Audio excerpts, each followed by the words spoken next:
मानगोनां दावराव देख्रेब नार्जारि बिथाङा बर' जाथिनि बर' हारिनि बर' समाजनि सासे गोख्रों दैदेनगिरि आरो बिथाङानो सिगांनि समनिफ्रायनो सयथा कमिउनिटिसफोरनो एसटि होनो नाङा होननानै हेंथाबोगासिनो दङ। जिहेतु बिथांमोननि एसटि स्टेटास मोननो थाखाय जा क्राइटेरिया नांगौ बियो मिलाया आरो दावराव देख्रेब मानगोनां बिथाङानो नब कुमार सरनिया जाय मानसियानाखि क'क्राझार एसटि एमपि समस्तिनिफ्राय 10 बोसोर सम एमपि हिसाबै देरहालांबाय बिथांनि एसटि सार्टिफिकेटखौहाय कर्टनि थ्रुयैहाय दाननानै होनो हाबाय। दायो नब कुमार सरनिया बिथाङा क'क्राझार एसटि एमपि समस्तिनिफ्राय एमपि इलेक्सन गेलेनो मोननाय नंलिया।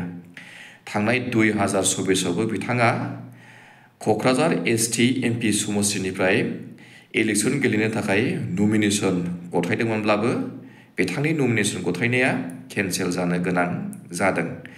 बिथाङा बुंदों दिनैहाय जे आसाम एसेम्ब्लिया सयथा कमिउनिटिसफोरनो एसटि स्टेटास होनो थाखाय बिल पास खालामोब्ला बे बिलखौनो कर्टआवहाय चेलेन्ज खालामगोन होननानै दावराव देख्रेब नार्जारि मानगोनां बिथाङा फोरमायनानै होदों। आरो जुदिहाय आसाम एसेम्ब्लिया बा आसाम स्टेटआ बिथांमोननो एसटि स्टेटास गथायनो थाखाय प्रप'जाल दैथायहरोब्ला बै प्रप'जालखौनो केस होगोन होननानै दावराव देख्रेब नार्जारि मानगोनां बिथाङा गोख्रों हुमखि होनानै दोनखाबाय।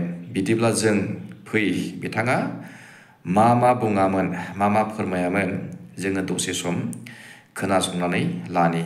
दा बे 6 जनगोष्ठीखौ जे एसटि होनायनि लाहार फाहार खालामदों माने आसाम सरकारा दा बिनि सायाव रिएक्सन जादों आरो सिसिटिभ आन्दलन खालामदों।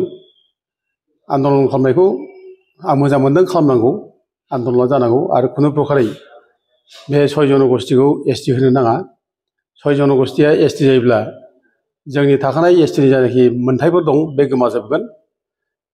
एभ्रिथिं जोंनि जायनाखि राइट्स दं बिसोर बेखौ दखल खालामनानै लागोन। दा गथिखे बे 6 जनगोष्ठीया एसटि जानायखौ आं खुनुदिन सापर्ट खालामा आरो जाहोनो नाङा। आरो लोगोसे सिसिटिभआ जा आन्दलन खालामदों आरो बेखौ मोजाङै खालामनांगौ। दा आं बिनि डिमट नङा, एगेन्स्ट नङा, खिन्थु बाथ्राया मा सिसिटिभनि जायनाखि दैदेनगिरिफोर बिसोर दुरबल जों नुदों, गोरासो जानांगौ। आङो दा दाखालिनि जायनाखि प्रेस मिट माने टिभि टक श'आव आं बेयाव नुदों बे जोंनि आदित्य खाख्लारिनि बाथ्रा बुंनाय बिसोर मोनसे कमप्रमाइज जानो नागिरनाय, कमप्रमाइजिं टेन्डेन्सि बेबायदि माने 6 जनगोष्ठीखौ बोरैबा एकमडेट खालामनो हायो नामा, ट्राइबेलफोरखौ जाहाथे माबा जायाजासे बिदि बाथ्रा मोनसे दुरबल मोनसे स्टेन्ड लानाय नुदों। दा दुरबल जानो नाङा, दा गोरा जानांगौ। बिसोर माने एसटि जानो नाङा आरो बिसोर क्राइटेरिया गैया आरो क्राइटेरिया मिलिनि थाखाय बिसोर मोना। आरो जों माने संबिधानाबो थोनना बिसोरखौ संबिधाननि 366 माने साबक्लज 25 आर्टिकेल बेयाव क्लियार बुंदों बिसोर आसामनि ट्राइब्स नङा। बे 6 जनगोष्ठीया बे ट्राइब्स नङैखाय बिसोरो ट्राइबेल जानो हाया, बे क्लियार खाथार। आरो लोगोसे जायनाखि 9 क्राइटेरिया दंमोन बे 9 क्राइटेरिया फुलफिल जाया। बे फुलफिल जायैनि थाखाय बिसोरो एसटि जानो हाया। जेनेबा बे प्रिमिटिभ ट्रेड्स, डिस्टिंक्टिभ कालचार, ओमफ्राय साइनेस अफ कन्टेक्ट उइथ आदार कमिउनिटिस एट लार्ज, जिअग्राफिकेल आइसोलेसन, बेकवार्डनेस, बे 9 फिसा गैया, गथिखे जाथ्रा। ओंखायनो जोङो बेखौनो जों माबानानै बे क्राइटेरियाफोरखौनो आरो कनस्टिटिउसन बाथ्राखौ लाबोनानै जों गोरा जानांगौ।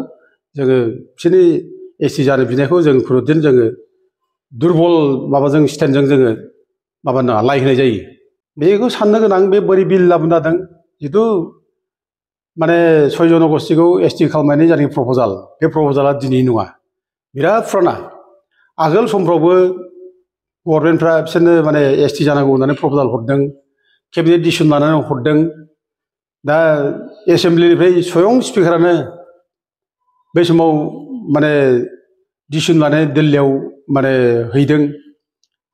बे समावबो जायाखै, एसटि जायाखै। बिसोरो 6 जनगोष्ठीया दिनैसिम 8 बार रेजेक्ट जाबाय एसटि जानो हाया होननानै। दा दिनै जायनाखि प्रप'जाल लाबोनो नागिरदों बिसोर माबायदि प्रप'जाल लाबोदों जों नुवाखै। माबायदि खालामनो हादों खिन्थु बे जाया बिदि प्रप'जाल लाबोनो हाया जिहेतु माने 6 जनगोष्ठीखौ एसटि खालामनो हाया क्राइटेरिया गैया होननानै माने माबायानो आरजेआनो बेखौ रिटार्न खालामबाय दा उथे आरो गोदानै माबे क्राइटेरियाखौ लानानै बिसोरो आसाम स्टेट एसेम्ब्लिया बोरैहाय माने प्रप'जाल हरनो नादों बे साननो गोनां बाथ्रा दा उथे आं सानो बे जानाय नङा बे इलेक्सन मोनसे ड्रामा बादि आरोखि इलेक्सन ड्रामा बादि जागोन बियो जाया आरो बे जुदि बेखौ खालाममारोब्ला जोंनिल' बाथ्रा नङा दिनै अल इन्डिया दिनै 730टा ट्राइबेलफोर दङ बे 730टा ट्राइबेलफ्राबो दिनै मोदोमाव नांगोन बेखौ लानानै बोरै माने क्राइटेरिया गैयै जाथिफोरनो बोरै एसटि होनो हादों बोरै बिसोरखौ माने खुनु संबिधाननि खुनु नियम नितिखौ बारना माने मानिया जासे बोरै एसटि होनो हादों बे कुइसन जागोन दा गथे बे एथ' गोरलै बे जाया जों सानो दा थेवबो जों गोरलै लानोबो नाङा बे माने बिजेपि सरकारा जे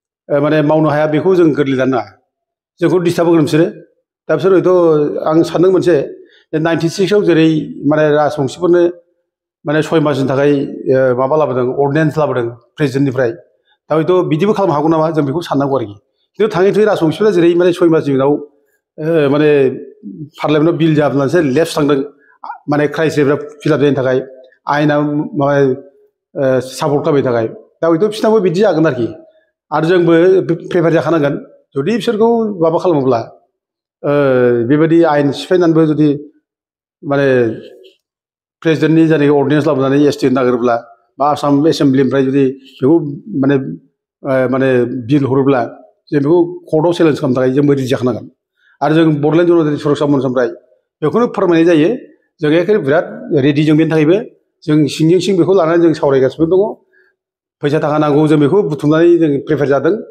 जेब्लानो जों आसाम एसेम्ब्लिनिफ्राय प्रप'जाल हरगोन बे प्रप'जालखौ जों केस होगोन फार्स्टआव जिहेतु बिसोर क्राइटेरिया गैया बिसोर संबिधाननि माने माबाबो मिलिया बिसोरना दा बिसोर जों खुनु बेखौ लाय होआ आरोखि